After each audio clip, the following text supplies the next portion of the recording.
Now we'd like to call up Dr. Robert Antony. Again, he graduated from Ames, trained in medical ethics at ICMR, 12 years in practicing in a medical college, and now he consults pediatric surgery, urology in the sector. Good afternoon. Thank you for the organizers for this opportunity. I am kind of the black sheep in the panel. Yeah, so I think I don't want you to perceive me as defending the healthcare system. A lot of my seniors here in the audience, Dr. Ali. Basically, I want to share my background because then you'll know where I'm coming from and what I'm doing. I studied at St. John's, which, as you know, is very ethically committed, and a lot of work comes from there. Then I was lucky to work in Bombay at the Tata Memorial Hospital, again a very ethical organization. Then I was in Ames, which is again academics. Then I came back and I taught in St. John's for 12 years. And that is a very comfortable academic career. And as long as I was in that career, I'll be honest, as long as I was in the medical college and teaching and preaching, it was very easy for me to say, you know, all those guys outside, they're all doing unethical care, we're doing ethical care. And I think that is the big danger, even at a movement, to find a way out. We cannot be us versus them to do this. We have to understand that there are a lot of people out there who are actually doing far more ethical work in their own individual basis. You know, and these are the people who are very silent, and as Sir mentioned, actually they're very fearful. They're also scared, and they like to work under the radar and do a lot of work, and they are reaching out to people. I think it is important for us to recognize that and say it is not us versus them, because that is not going to help us, especially in our country. Because when we say those guys are doing bad stuff, let's empower the courts, let's empower the act, let's empower this, you're actually driving the system further underground. As Indians, we know we are excellent at getting around rules of any kind. We bring in a Consumer Protection Act protecting the patient against something. In half an hour, I will have a solution for it. You know, I will know how to get around it, and that is the harsh reality.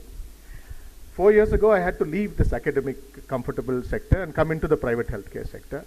2 months into it, I realized that it's not keeping me emotionally satisfied. That's why I identified with you when you said that it's not emotionally satisfying. So I've been lucky because of my contacts. Then I still work at a tribal hospital in Gudalur, and in Bangalore we have 2 hospitals where we go and do free care.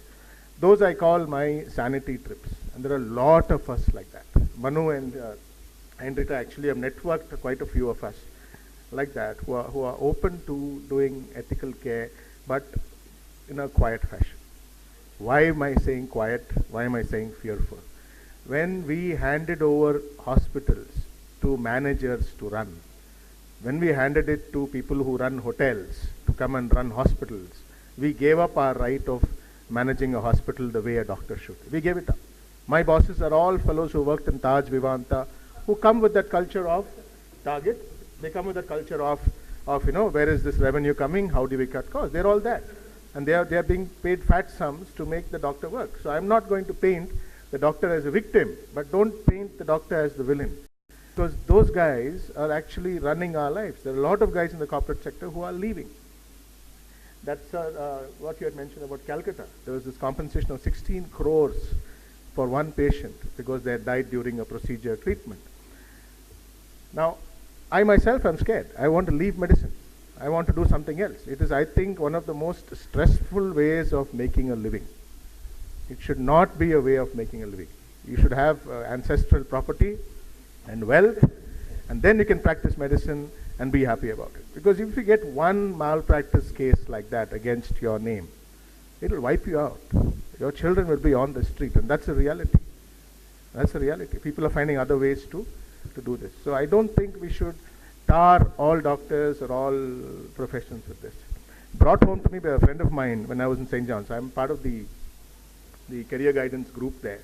And in one of his chats, a senior of mine, he said, when you join MBBS, almost all students are very, very motivated for service. And they actually mean it when they say, I joined to do service. It's not like Aishwarya Rai saying, I want to be Mother Teresa. It is far more than that. I think by choosing MBBS, they've actually pre-selected themselves to do that.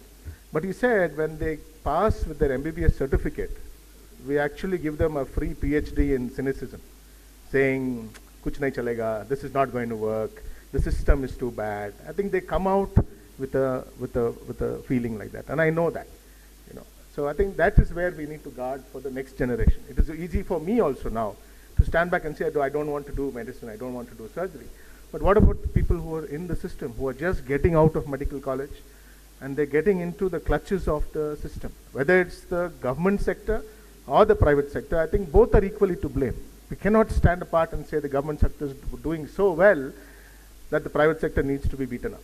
No, in fact, the reason the private sector is doing so well is because the government sector is bad. I think that is what we need to empower rather than play a blame game. Yeah. Sorry. Yes, the other part that I see, I'm not against patients. Patients are my lifeline.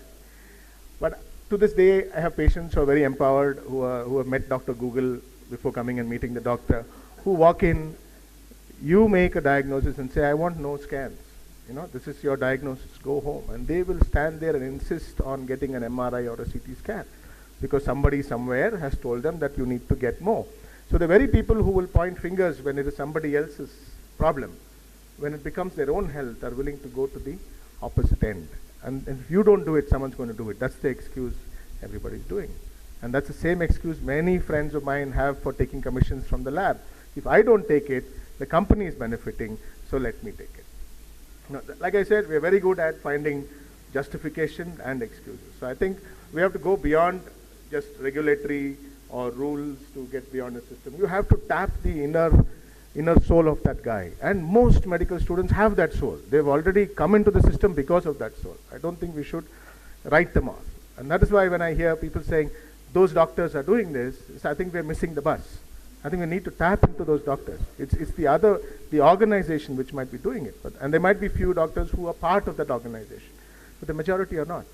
The majority need to be brought back. And given a small window, they will all respond to that. And they'll respond positively to that. And again, I'd like to say that this thing about what you mentioned about the medical students and their future, I think the molding of that responsibility is not just with the medical professors in the college. I think it's to do with people who are outside. Yeah, people who are outside, not necessarily doctors. And if they're going to get the impression that they are being bad sheep labeled right from the beginning, they are going to fit into that role. They are going to fit into that role. The other sad thing which is happening is we are so dependent on equipment. Everything is so expensive. I have a friend from AIIMS who's done his ophthalmology. The equipment that he's got to use now, he's buying from a loan from a bank. And that is something that he wants to recover from his patients. It looks horrible when you look at it from outside and say, how can you do that? But when I look at it from his point of view, from my good friend's point of view, it makes sense. Without that equipment, he's doing nothing. The patient will go away without any work. Do I have a solution to that? No. But I think if we can form a group who is interested and get people from within the private healthcare system who are doing good work, which is how I met Manu, I think we'll have at least a small way forward. Thank you.